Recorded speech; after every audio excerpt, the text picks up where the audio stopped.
Hello everyone, hope you're doing good. Welcome back to my channel. Today we are at day 23 of the December daily LeetCode challenge, and we again have a question around the topic of trees. And this is slightly simple question. Here you just need to know how to traverse the tree, and after that you are going to use the knowledge of the sorting. Okay, we'll see that question. Let's begin. It's 2 for 7 1. Minimum number of operations to sort a binary tree by level. Okay, so as you can see, you are given a binary tree, and they are claiming that if you see the diagram at each level, what is the level? Basically, level means the depth from the root. Okay, if you see the number 4 and 3 are at the same depth. Okay, so they will be in the same level. Similarly, the numbers 7, 6, 8, and 5 are in the same level. Okay, because their distance for each of them from the root is same. So what you have to do is you have to sort the elements. Yeah, you have to sort the elements in each level. Okay, so what will happen? So for example, here 4 and 3 are there, so they are not sorted. Okay, so you will have to make it 3 and 4 and so on. Okay, similarly, in the if you see the 7, 6, 8, and 5, the numbers here are not sorted, so you will have to sort them. So that is the question all about. Let's see the theory part now. Okay, so you are given the root of a binary tree with unique values. Remember, they are clearly mentioning it is unique values. So while you have to while you are deciding your algorithm, please make use of this fact as well. Okay, in one operation you can choose any two nodes at a same level and swap their values. Okay, return the minimum number of operations needed to make the values at each level sorted in a strictly increasing order. Remember, since the values are unique, it is possible to sort them in a strictly increasing order. If the values are repeating, that is if the values are repeating, we cannot ensure strictly increasing order. Okay, so that is the reason. So they are giving the definition of a level. You can go through it, but yeah, that is all about. So you have to basically return the number of operations. Let us see one of the examples. If you see the example number 1, so what they're claiming is that if you see 4 and 3, they are not sorted. Okay, so you will need one operation to swap them. Okay, 3 will be swapped with 4 and so on. Okay, and now coming to the level 2. Okay, that is 7, 6, 8, and 5. First, we will take 5 to 7. Okay, that is we will interchange 5 and 7, and then we'll interchange 7 and 8. Okay, so it will take two operations for this level as well. Okay, so yep, the total operation required is 3. Now let us see how this actually works in like programming. How we are going to do it. Okay, so I've taken that level. So this is the level initially. Okay, this is the target. Okay, the target is sorted. We have to make it like this. So what we're doing, see, for take the first number. Okay, 7.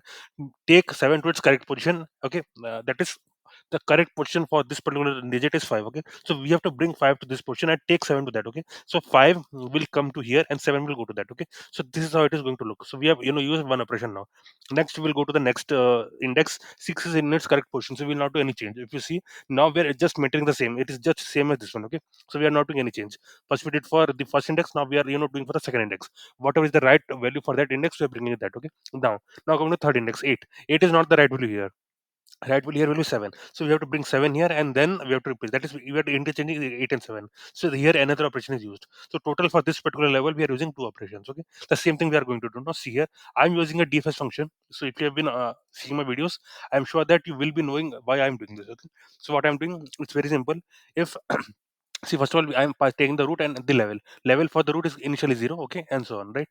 So if you see, when I'm doing the like recursive call, I'm just doing a level plus 1. So to ensure that when the subtree is being evaluated, the level is increased by 1. Okay, so if the root is none, you have to return why this is needed. This is needed to when you are parsing the leaf nodes. Okay, when you're doing for the leaf nodes will not have any left or right subtree. For them, you basically need this as a base condition to stop the recursion. Okay, as simple as that. Next, what you're doing, I am basically using this particular thing. Okay, I'm using a default dictionary for each level. So basically, in the each level, it will just note the elements in the same order in which they are present. Okay, I will show the output for this, but I'm just going to level. This is the dictionary for me. I am making this as the key. In that key, I am appending this particular value. Okay, as simple as that. Then I'm doing a recursive call for the left subtree with a level plus 1. Same thing, I'm doing a recursive call for the right subtree with a level plus 1. Okay, now let me show you how this output is going to look like. Okay, so this is the function call for that, and this is going to be the output for that. So let me show you the output first. So if you see, like, this is going to be the output for that. Yep. As you can see, for the level 0, there's only one node, which is the root node. For level 1, there are two nodes. For level 2, let us see this first. If you see, the order is exactly same. Okay, 7, 6, 8, and 5. I'm exactly recording this as 7, 6, 8, and 5. Okay, that's how I'm doing it. Now, once I okay, let me zoom in again. Yep. So once I have this, level, the level elements, I have to go and call a particular procedure which will count how many swaps are needed. Okay. For that reason, what I'm doing, I am going to all the values in this particular mapping, this in particular dictionary. I'm going through all the values. What are the values? Basically, values are going to tell me the order in which the elements are present at that particular level. Okay. I'm just going to the values and then I'm copying, calling this particular function for that all the elements in that particular level. Okay. So what this function is doing, let us see that.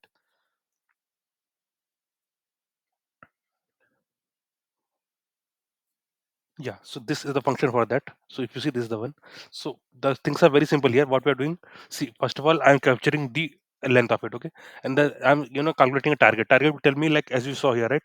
As I have shown you here, we need a target to check basically how the things are, okay, whether they are falling the right place or not. We have to check that. For that reason we need the target. Then I am creating a mapping called the original position. This will mark the original position for each of the elements. Okay, the original position means which element is present at which position. Remember, all the elements are going to be distinct. For that reason we can use this particular mapping. That is, there will never be key overlap. Okay, as simple as that.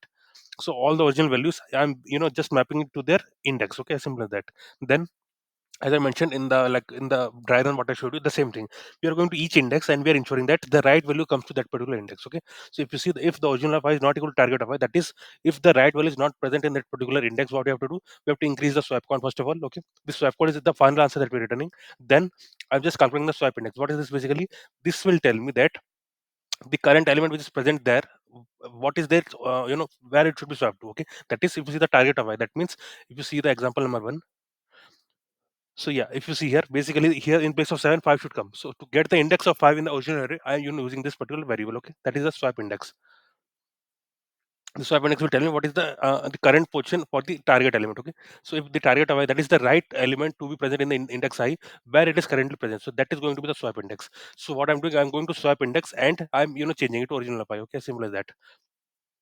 That is, so if you see in this diagram what is happening now, what will happen is in place of 5 actually the 7 should come. Okay, so see what is 7 in in the place of 7, the right element is 5. So where is 5 present? 5 is present at this particular index. This is the swap index. Okay, now go to this swap index and change it to 7. Okay, that is, now this 5 will be changed with 7. Okay, that is what I'm doing it here. Okay, if you see, just a second. Yep. Yeah, I'm just going to the swap index. Okay, in that I'm changing it with 7. So that is idea here is the value in which 5 was present, there now 7 will be present. Okay, as simple as that. Now since the the place has changed, okay, for 7, so I'm going to make the entry with change in for this also. Okay, that is, I'm going to this. Okay, what is original of I? Original of I is basically the 7, as you saw here, the 7. For 7 it was present at 0 initially, now it will be present at different index. Okay, so that I'm making update here as well. Okay, if you see, that is what it is. Here 7 was here, so 7 is now present in the place of 5. So I have to make the change in that particular mapping as well. Okay, so initially the 7, the value was 0. Now for 7 the value will be 0 1 2. Okay, it will be 3 now. Okay, that's what it is. So through this, actually, see, that's why I showed you this initially. This is exactly what we are doing. Okay, this is exactly the thing that we are doing.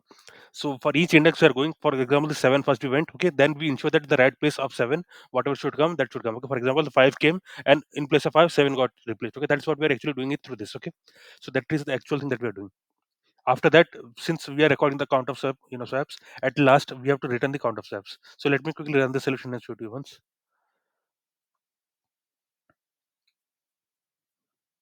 As you can see, this is clearing all the test cases. I've already submitted this solution. So yeah, and that was all for this question. So here I felt like the only thing that you may not be knowing is that how to do that swapping. Okay, that is, they have clearly mentioned that if this is the minimum number of operations needed. So maybe like you can expect a hint for this from the interviewer if this comes in a face-to-face interview, because yeah, this is not something that everyone will know. It depends on the approach, right? We need not have a right approach for this initially. So it depends on the approach that you are being required to follow. But yeah, the DFS part, this, you can also do it using BFS. I should do DFS because like I usually do with DFS only. So yeah, you can also try with BFS. That is something that you can try on your own. But yeah, the only hint that I can expect that you will be requiring in interview is that how to do the what should be the algorithm used to calculate the minimum number of operations. Okay, this you have to discuss with the interviewer. They may ask you to test some cases and to come to the conclusion. At last, they may tell you that yeah, this is how you have to do it. But yeah, ultimately, this is something that you will have to do some discussion with the interviewer if this comes in the face-to-face interview. So yeah, and that was all for this video. Once you get it, I hope this question is looking very simple. And remember one thing, you will always have to use the make use of this fact. Okay, whenever the values are unique, you should have a algorithm which takes use of this particular fact. So yeah, and that was all for this question. If you like my video, please subscribe to the channel. This really gives a lot of motivation to continue further. See you tomorrow. Thanks a lot.